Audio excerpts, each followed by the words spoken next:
નમસ્કાર મિત્રો, જય હિન્દ. હું છું ડીની ચૌધરી. ફરી એકવાર આપ સર્વેનું સ્વાગત છે આપ સૌની સહિયારી યુટ્યુબ ચેનલ ડીઆર ગુજરાતીમાં. તો મિત્રો, આ વિડીયોમાં વાત કરીશું જ્ઞાન સહાયક ઉચ્ચતર માધ્યમિક ડોક્યુમેન્ટ વેરિફિકેશન બાબતે અને સાથે સાથે કયા કયા ડોક્યુમેન્ટ કે જે તમારી પાસે ફરજિયાત હોવા જોઈએ, જેને ડોક્યુમેન્ટ વેરિફિકેશન વખતે લઈ જવાના રહેશે, અને ડોક્યુમેન્ટ વેરિફિકેશન માટેના જે કેન્દ્રો છે કયા કયા છે, તમારા જિલ્લાને કયો કેન્દ્ર લાગુ પડે છે, એની માહિતી મેળવીશું આ વિડીયોમાં. તો વિડીયો અંત સુધી જોતા રહેજો અને ચેનલ પર નવો તો સબસ્ક્રાઇબ કરી રાખજો.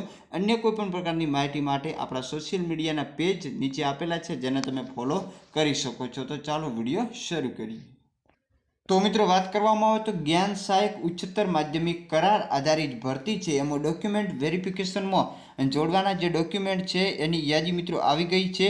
સૌથી પહેલાં શાળા છોડ્યાનું પ્રમાણપત્ર અથવા તો એસએસસી ધોરણ 10નું પ્રમાણપત્ર જે જન્મ તારીખ ચકાસવા માટે હોવું જોઈએ. એના પછી ધોરણ 12ની માર્કશીટ, એના પછી શૈક્ષણિક સ્નાતક માર્કશીટ તથા ડિગ્રી સર્ટિફિકેટ, અનુસ્નાતકની માર્કશીટ તથા ડિગ્રી સર્ટિફિકેટ, એના પછી જે વૈવાહિક સ્નાતક અને ડિગ્રી સર્ટિફિકેટ, એના પછી વૈવાહિક અનુસ્નાતક માર્કશીટ અને ડિગ્રી સર્ટિફિકેટ જેને લાગુ પડતું હોય એ, એના પછી વૈવાહિક સ્નાતક લાયકાત મેળવેલ હોય તે કોલેજ એનસીટીઈ અથવા તો આરસીઆઈ માન્ય હોવા અંગેનું પ્રમાણપત્ર, એના પછી વ્યવસાયિક અનુસ્નાતક લાયકાત મેળવેલ હોય તે કોલેજ એનસીટીઈ અથવા તો આરસીઆઈ માન્ય હોવા અંગેનું પ્રમાણપત્ર લાગુ પડતું હોય એને, અને ખાસ ફરજિયાત ટાટ ઉચ્ચતર માધ્યમિક 2023ની પ્રોવિઝનલ માર્કશીટ જે તમે રાજ્ય પરીક્ષા બોર્ડના વેબસાઇટ ઉપરથી ડાઉનલોડ કરી શકો છો. આ 9 ડોક્યુમેન્ટ તમારે ફરજિયાત લઈ જવાના હોય જેમને લાગુ પડતા હોય એ.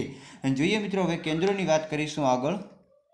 કેન્દ્રોની મિત્રો વાત કરવામાં આવે તો જ્ઞાન સહાયક ઉચ્ચતર માધ્યમિક અને જિલ્લા કક્ષાના ડોક્યુમેન્ટ વેરિફિકેશન સેન્ટર, જેમાં સૌથી પહેલાં અહીં તમારા જિલ્લાનું નામ આપેલું છે અને ડોક્યુમેન્ટ વેરિફિકેશન સેન્ટરનું પૂરું સરનામું અને શાળાનું નામ આપેલું છે, જે તમે જોઈ શકો છો. સંપૂર્ણ જે અલગ અલગ પોતપોતાના જિલ્લાની અંદર એક જે સરકારી હાઈસ્કૂલ હોય અથવા તો અન્ય કોઈ જિલ્લા શિક્ષણ અધિકારીની કચેરી હોય અથવા તો જે પણ કોઈ શાળાઓ હોય એ શાળાઓમાં, સરકારી શાળાઓમાં મિત્રો ડોક્યુમેન્ટ વેરિફિકેશન માટેનું કેન્દ્ર રાખેલા છે. સાથે સાથે તમને પૂરું એડ્રેસ પણ આપેલું છે. તો તમારું જો નામ મેરિટમાં આવે તો તમારે આ જગ્યાએ ડોક્યુમેન્ટ વેરિફિકેશન માટે જવાનું રહેશે. ટોટલ મિત્રો 34 સ્થળો છે કે જેના ઉપર ડોક્યુમેન્ટ વેરિફિકેશનની પ્રક્રિયા હાથ ધરવામાં આવશે. તો બસ આજના વિડીયોમાં એટલી જ અપડેટ છે.